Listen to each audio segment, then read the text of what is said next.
Hey Grownups, I have something exciting to share with you.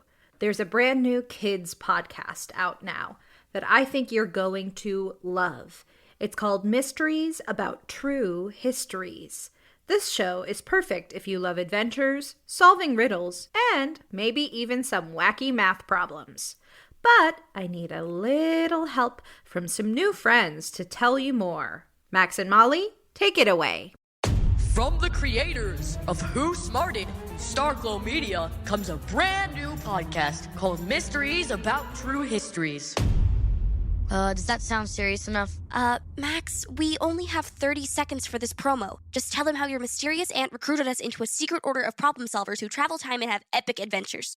I don't have to. You just did. Catch new episodes of Mysteries About True Histories every Thursday on Apple Podcasts or wherever you listen to podcasts.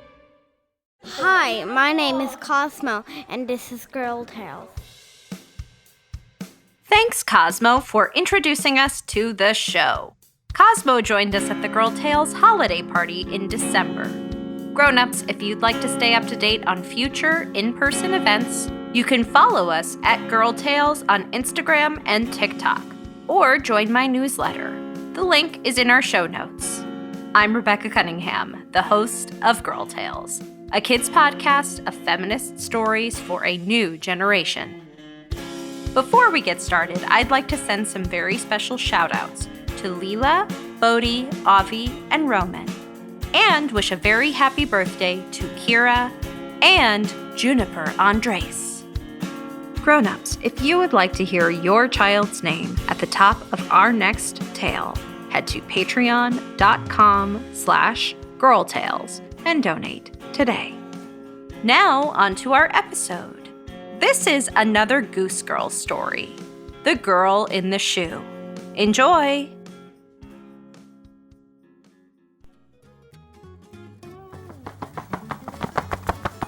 Hey, it's me, Lacie Honka, Mother Goose's wing gal, and Goose with the juice. I was almost late because I was having a field day. A real field day. Each year, Mother Gooseland has a day of contests and marathons, and guess what? The women of Mother Gooseland have been racking up trophies like free samples at Costco. Little Jack Horner, whose real name is Jacqueline, won the pie eating contest. Flossie, the cow who jumped over the moon, nailed high jump. And old Mother Hubbard, totally crushed the supermarket sweep. Ladies, you rock! Which proves that Mother Gooseland rocks with strong women. But before they were women, they were strong, brave girls. How do I know? I've got the dish on all the Goose Girls. And I don't mean that dish you ran away with the spoon. My spoon. But don't get me started. Now, take the woman who lives in the shoe. Years before she had so many children she didn't know what to do, she was a girl named Lacie, as in shoelace. Lacie had tons of shoes, and as you will hear, she loved each and every pair. Ballerina flats, espadrilles, platform sneakers, flip-flops, fuzzy unicorn slippers. A new pair of shoes for every day of the year. A delivery for Lacie from Twinkle Toes. Ooh, more shoes! Make that a new pair for every hour of the day. Am I lucky or what? Yes and no. Lacie was so busy collecting shoes, she didn't have time for friends. On her birthday, Lacie would celebrate with a shoe-shaped birthday cake for one. And because Lacie was the only kid playing, she always won pin the buckle on the snow boot. Lacie didn't miss friends because she was in shoe heaven. But after a few more deliveries, Lacie was in shoe distress. Oh no, I have so many shoes in my room, there's no room for me. Lacie had to find another place to keep her shoes. After hours of knuckling down and thinking hard, she had an idea. Maybe I'll build a house smaller than my own just for my shoes. Maybe not. The only tool Lacie ever held was a shoehorn. She'd have to find someone in Mother Goose Land to build it for her. And who built more houses than the 3 little pigs? As the hedgehog told Lacie, Sure, we can build a shoe house. It's a squeal. I mean, deal. the 3 little pigs got to work. When Lacie's shoe house was ready, she couldn't wait to see it. But what she saw looked nothing like a shoe house at all, or even a shoe. Ugh, this isn't a shoe house. It's a huge pile of sticks. It was a shoe house until the wolf blew it down. And the second pig said, "Next time, get a no wolf clause in your contract. Oink, oink." And the third pig said, "Instead of sticks, we'll use bricks."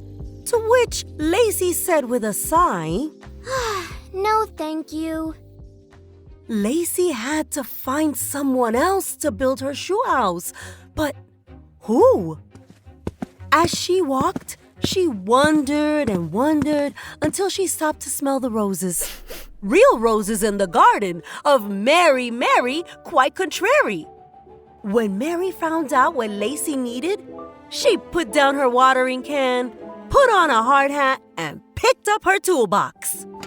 Surprise! I love daffodils and power drills. One shoe house coming up. Lacie couldn't wait to see what Mary would build. But when her shoe house was ready, she couldn't see it. All she could see was a thick, tall jungle of flowers. As Mary explained, What's a house without a garden?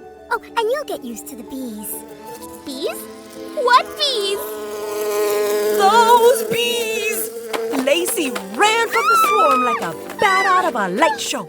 She kept running until a sound stopped her in her tracks. It was the biggest, loudest sound she ever heard. Me, I smell the blood of... Hey, you're not Jack. Lacie looked up. And up. And up. Towering over her was Mother Gooseland's favorite giant. The giant usually gave Lacie the creeps, but today he gave her an idea. A giant shoe would make the most awesome, repurposed, sustainable shoe house. Hi, Mr. Giant. Would you happen to have an old shoe you no longer wear? Something sporty, in perhaps a size 200 wide? The giant gave it a thought, then said, This is your lucky day. Eating all those sheep, Englishmen, and green beanstalk casseroles is making me grow out of my shoes. Let me take out the orthotics and knock yourself out. Lacie was almost knocked out when the giant kicked off his shoe. There you go. On the outside, it looked like a giant sneaker. But when she went inside, it smelled like one too. P.U. Gross! Ugh! Get me out of here! Again, it was thanks, but no thanks. The giant stinky sneaker wouldn't do. But what really stinked was that Lacie still had no shoe house and no friend to share her problem with. Before she could get too sad, Lacie's thoughts were interrupted by another sound. It was the happy sound of chirping boidies. Lacie followed the chirps to a yard filled with birdhouses hanging from trees. The houses, in all shapes and sizes, were built by a girl named Celia Birdwhistle. Celia was Lacie's age and a birdhouse builder extraordinaire. If Celia could build a birdhouse, maybe, just maybe... Could you build me a house, Celia? A birdhouse? Nope. A shoe house, please. Celia had never heard of or seen a shoe house. She would build one if Lacie designed it first. Design?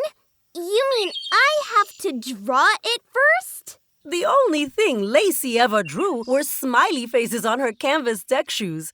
But she wanted that shoe house, so she raced home, grabbed paper and pencils, and began sketching oodles of doodles of shoodles. Oh, how about a cowboy boot ranch house? Or a luxury stiletto high-rise? Ooh, or flip-flop beach house with ocean view. Yes, I'm on a roll. Ooh, roll. A silver roller skate RV, shiny like a penny. Penny. A penny loafer cottage with open-toe sunroof. Because she traded her doubts for a can-do attitude, Lacie discovered she loved drawing shoes as much as wearing them. And when Celia constructed a fully lined Chuck-a-Boot glam pad, Lacie discovered the power of teamwork and a friend. Here's the best part. When Celia and I decided to donate my shoes to kids in need, we turned my shoe house into a playhouse filled with even more friends. And that's where all those children came from. In case you were wondering. Well, that's the story of the girl in the shoe who became the woman in the shoe. The real story. I just heard Lacie and her kids are moving into a bigger shoe, so I'm knitting a housewarming present. It's a super-sized woolly sock to warm a super-sized shoe house. Thanks, Baba Black Sheep, for the idea. But I'm gonna need more than 3 bags of wool. While he deals with that, I better fly back to Mother Goose Land for my own field day game. We're playing Duck, Duck, Goose. And guess which team I'm on? Hey! Don't start without me, Fluffers! Game on!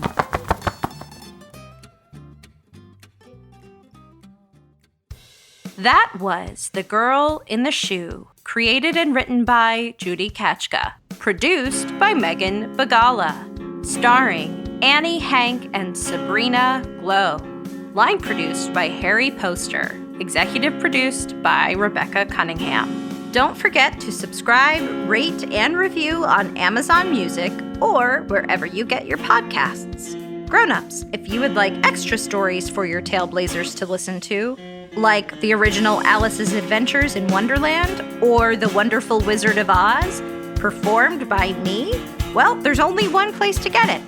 Head to patreon.com/girltales and join Team Dorothy or above. And Grownups, you can also find Girl Tales and Cordelia Studios on Instagram, TikTok, and Facebook. And hey, if you loved this story, share it with a friend. Oh, and remember, I believe in you. The